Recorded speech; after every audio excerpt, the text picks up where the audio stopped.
Hey guys, what's up? So we're going through the CXC Math Syllabus, and uh, after doing the Venn diagram and the sets of numbers, we have to do this, which is sequences of numbers, right?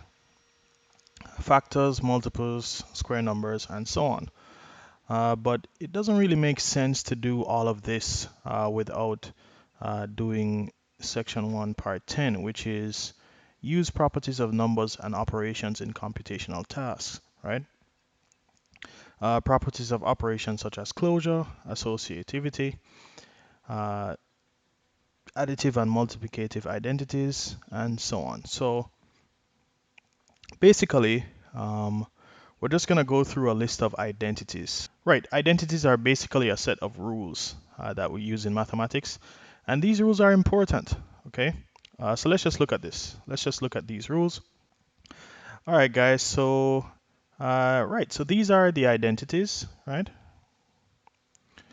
Uh,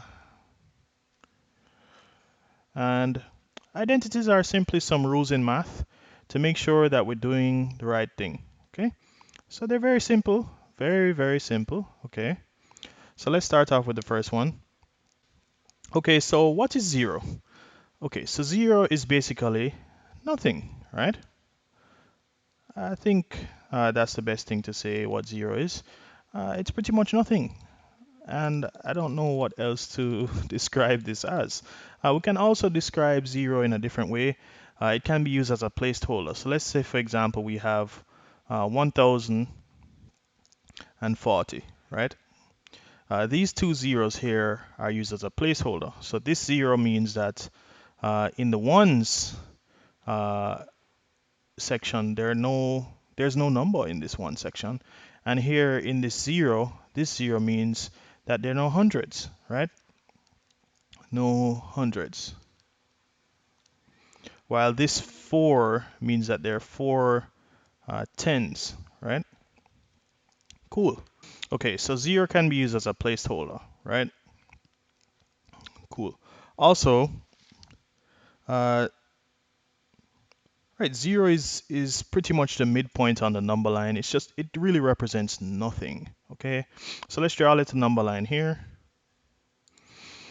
Yeah, let's say we have a number line here, a basic number line. And then we're going to say 0 is in the center of the number line. And then we're going to have 1 and 2 here. And then we're going to have -1 and -2 here.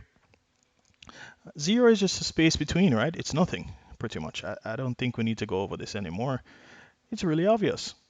If you add anything to 0, it's equal to 0, okay? So let's say we have 5 plus 0. It's equal to 0, okay? And let's say we have 0 plus 5. It's equal to 0.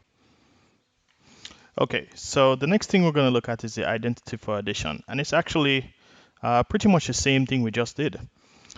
Basically, the identity for addition says if you add 0 to any number, then it's going to be equal to that number, okay? Also, let's change the direction. Let's say we have 0 plus 4 instead. It's going to be equal to 4. And let's say we have 5 plus 0. It's going to be equal to 5, okay? So this is the identity for addition. Really easy. It doesn't matter what the order is for adding. You're going to end up with the same value, okay? Great. So we can move on now to the next identity. Okay, so the next identity is actually the identity for multiplication, okay? So the identity for multiplication means that if any number is multiplied by 1, right, then its product is the original number, okay?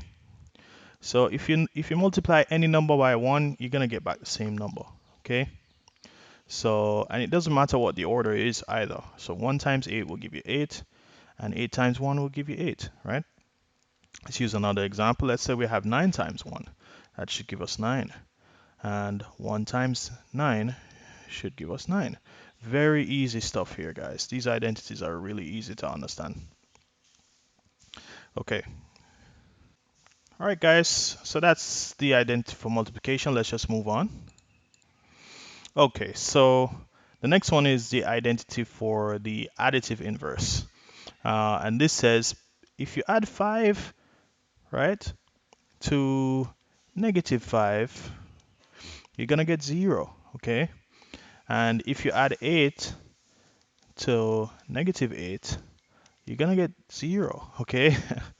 It's really easy to understand, guys. So if you add 4 to -4, you're going to get 0, okay? Yeah, very simple. Now, let's look at the multiplicative inverse, okay? Let's clear here and look at the multiplicative inverse. So this is a little different now, guys, okay? This is a little different. This one says if you multiply 6 by 1/6, right, you're going to get 1, okay? So this 6 and this 6 will cancel and you get 1. Very simple to understand. And let's say you multiply -7 multiplied by -1/7. This should also be equal to 1, okay? And when you multiply two negative numbers, you get a positive number. So this is equal to 1. Let's do another example. Let's say we have 8 multiplied by 1/8. We should get 1, right? 8 goes into 8 one time, 7 goes into 7 one time, right? Cool. Really easy to understand, guys. All right, guys, so let's look at the next one, which is the identity for multiplication by 0, okay? Now, this one is really easy again. It's just anything multiplied by 0 is equal to 0, okay?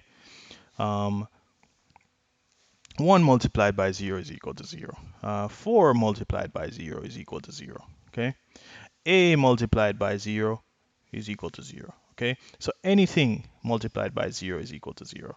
And that's what this identity is saying. So this is really easy, but it's important to understand. It's very basic. You probably know these already, you know. They're just really easy. Okay, so the last thing is the identity for dividing by 0, okay? So this one is anything that's divided by 0 is undefined, okay? Meaning that there's no number that we can use to represent this, okay? Now, there's some people who will argue and say, okay, 4 by 0 is actually equal to infinity, okay? Or a negative number divided by 0 is actually equal to negative infinity, right? So they will say -4 divided by 0 is equal to negative infinity. And you'll hear this from econ majors all the time. And it's really true in econ, okay? It really is. So in econ, this is okay, all right? But in math, generally, we don't really represent 4 divided by 0 as infinity or negative infinity. The best thing to represent anything divided by 0 is undefined. There's no value for that, bro. So let's say we have a over 0. It's equal to undefined, okay? Let's say we have 1 over 0. It's equal to undefined. So yes, anything divided by 0 is just undefined, okay? And that's important to know. All right, guys, so the last identity is called the law of closure. Now, this is really what it means. It says a set is closed under an operation if the performance of that operation and numbers of the set always produces a member of that set. And it's pretty easy to understand. Let me just explain it. Let's say you have two numbers, right? 1 plus 2 is equal to 3, right? And 3 plus 4,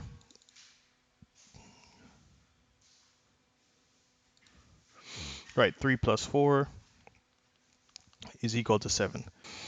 Okay, so right, so it's safe to say that if I have two positive numbers, right, and I add them, I'm going to end up with a positive number, right? So it's the same set, positive numbers. Same thing here, I add a positive number to a positive number, and I end up with a positive number, okay?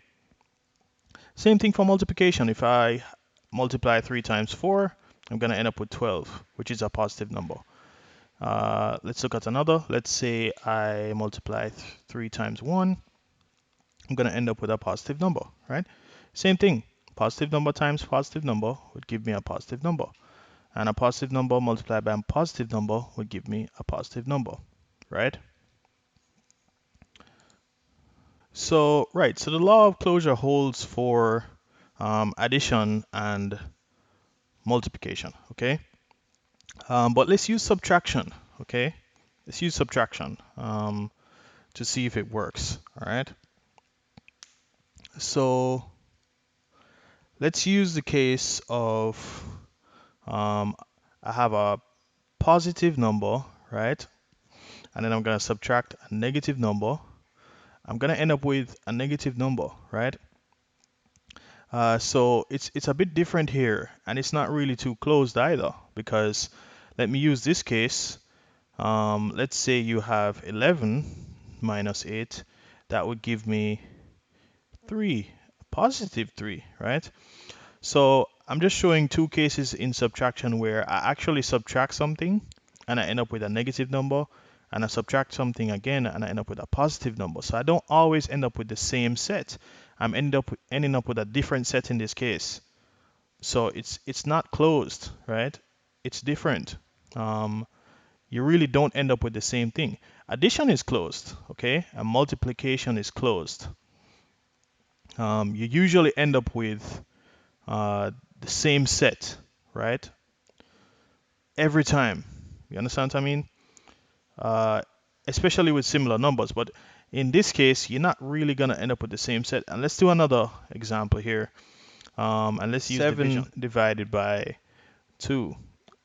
You're going to get 3.5, right? And let's say we have 9 divided by 2, right?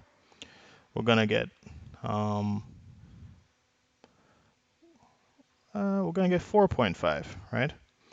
So this is another example as well that we end up with something with a totally different set, right, than what we're using. So in this case, we have 7 and we divide it by 2, right? These are two positive numbers, right?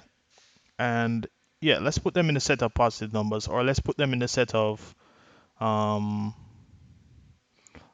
counting numbers or natural numbers, and we end up with a decimal, bro. Like we don't even end up with anything close in terms of sets. It's just a different set, you know.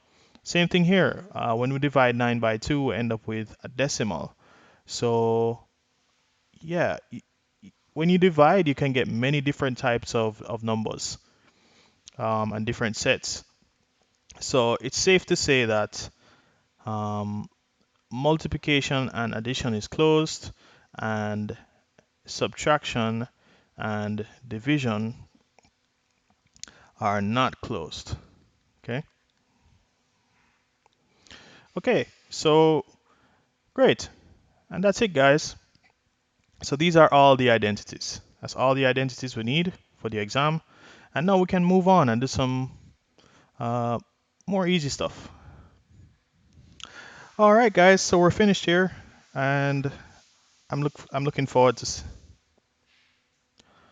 All right, guys, so we're finished here, and I'm looking forward to seeing you in the next lecture. Remember to do your best and God will do the rest. And I'll see you in the next class.